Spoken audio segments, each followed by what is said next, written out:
I will go. I will go.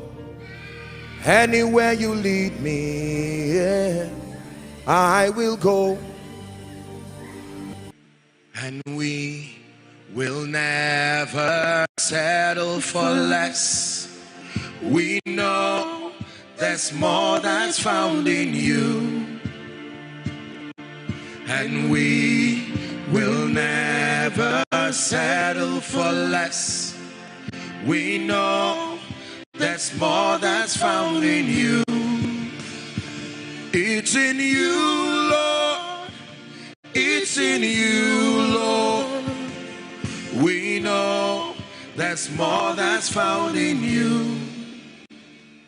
When Kofi Annan was UN Secretary General, he made a statement during Children's Day.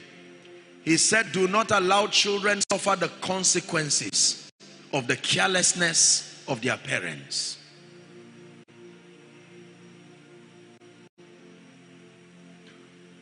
Some of us, with every sense of respect and regard, when we were at the morning stage of our lives, we were not even born again.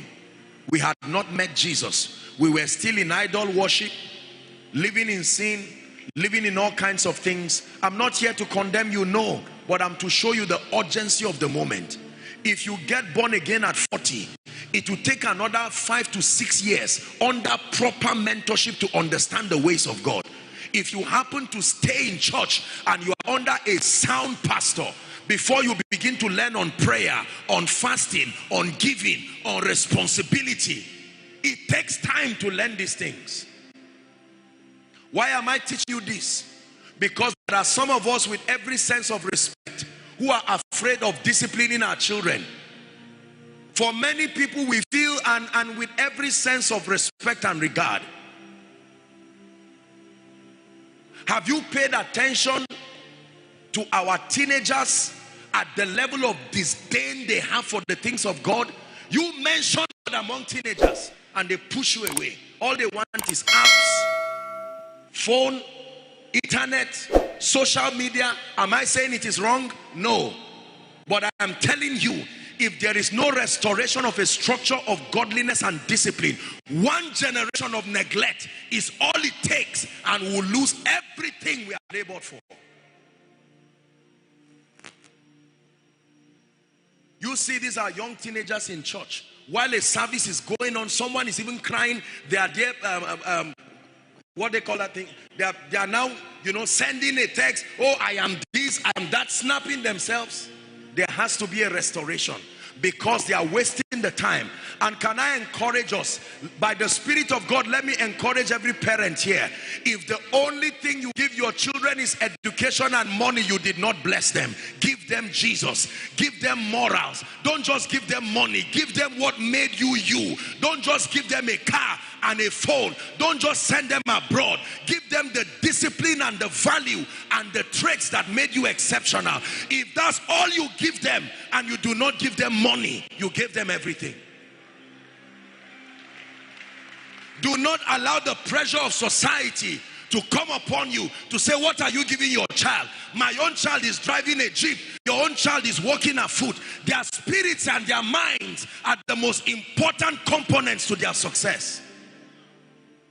You can give an irresponsible child. Look at what happened to Solomon. His father labored and gave him something free of charge. Because it was so free, he became so hedonistic. At the end of Solomon's life, he was already a depraved man. He wrote Songs of Solomon as a man who had fallen. Everything my eyes saw I wanted, he said. At the end of his life, here was his conclusion. Vanity upon vanity. All is vanity. When Solomon died and his son Rehoboam became king, elders came and met him and said, you are a small boy, but let's talk to you. Your father oppressed us. Can you reduce it a bit? He listened to the elders and went and called his peers, and the peers said, punish them.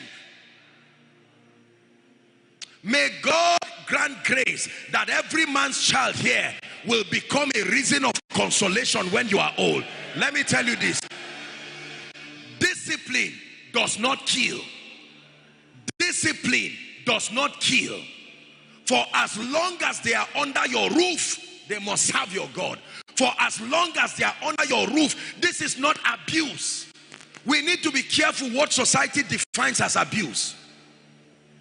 You cannot be under my roof and not serve my God. Everybody under my roof serves the God that I serve.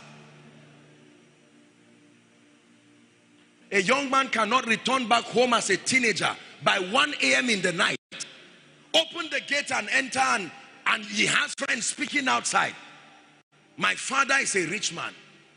Is he responsible? 31st December, I was in Jos. And my younger brother was not feeling too strong. And so I have a brother, an elder brother, a cousin. He's a consultant gynecologist. And so he just quickly went to a pharmacy. I was driving myself, 31st, just to get some injections or so, and then to go and treat him. And I sat inside the car so that he would go and get it. I said, if I come out and they know I'm the one, they will mob me in this place. So let me remain quiet inside the car. And I saw some young people. I thought they were going for crossover, like a crusade. They were, at least without exaggeration, they should not be less than 300. And I saw these people moving around, and tears began to come down from my eyes. Over 90% of those people. Now, I'm not here to condemn, no. But if you see your child in that state, you will start crying. And I told myself something. I said, out of these people, by the time all the elders who have values and character pass on, these are the ones that will be left. What kind of discipline will they give their children? Respectfully speaking, let me tell you this. This is the mistake of the West today. In the 60s and the 70s, when the power of God was moving strongly across the West, they had mothers who were women of prayer. Even though they were not so educated, they loved God. And Satan tried to bring those people down. When he found out he could not bring them down, he gave up on that generation. And he came back to grow with their children. They made one mistake. Remember when Pharaoh, Moses advocated the exodus of the nation of Israel. He said, you can go, but leave your children behind. Moses said, no way. All of us will go together. The West today, with every sense of respect, the little children of yesterday are the presidents of today. So they can throw God out of schools, throw God out of everywhere. Because you see, whoever grows with you is the one you will be loyal to.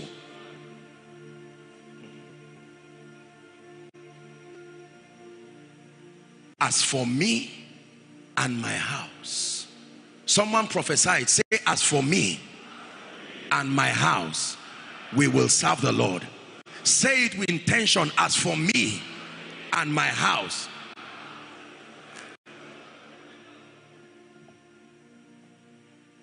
Make up your mind that as you return back home by the grace of God, call for a family meeting and tell your children, we are going to be intentional about loving God in this family. We are going to be intentional about our spiritual life. Let it be that I taught you the ways of God. If you make up your mind to ignore and reject God, then let it be for you. Jesus in John 17 said, all that you have given me I have kept, and none is lost except the son of perdition. Can I tell you this? Please write this down. Let's define fulfillment as I attempt to round up. Thank you, sirs.